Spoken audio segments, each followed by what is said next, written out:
Eminent jurists now have written an open letter to the CJI DIPAK MISRA on the judicial crisis, and they are backing the rebel judges. What they've done is that they've questioned the allocation of cases to different benches. The former jurists, remember, have also demanded that clear rules and norms must be laid down for allocation of benches and distribution of cases which are rational, fair and transparent. I'm taking it back to our colleague Nalini for this also. Nalini, what really does this mean? Somewhere, fissures are out in the open.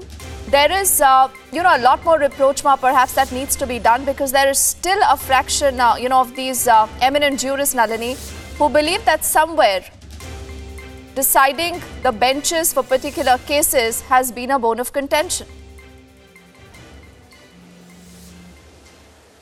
Absolutely, Deepthi. And not just that, the fact that this open letter is coming on from not only the retired High Court judges, but also one of the retired judges of the Supreme Court itself, obviously puts things into perspective. Now, from yesterday on, we've seen lawyers as well as the bar actually speak out about this entire press conference that was held. We saw statements from the Bar Council of India. We saw the statements from the Supreme Court Advocates on Record Association, from the Supreme Court Bar Association.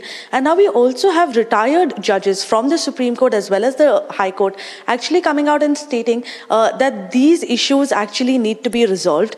They've supported the 4 judges who actually held the press conference, stating that there is an issue of the allocation of the cases, which actually had come forth after the entire medical college scam case had broken out, after which we'd seen a 7-judge bench order that was headed by the Chief Justice of India himself.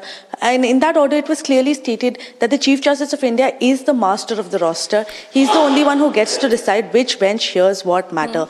So this seems to be in response to that particular order and the entire controversy that had broken out after that on this use of power by the Chief Justice himself. So now we have the other retired judicial members also actually coming forth and voicing their opinions. But despite that, Deepthi, the main point in all of this issue remains the same, that all of these judges, the retired judges, all of the members from the legal fraternity want the judiciary to come together to actually sort out these issues within themselves. They want an internal resolution of the entire controversy and not for any external interference, like we heard from Justice Korean Joseph himself.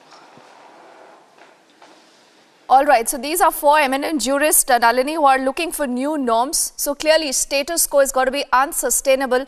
But we trust you to keep us ahead on that big story, even as Judges at War, remember, continues to be our focus through this evening on Republic. For the moment, Nalini, thank you.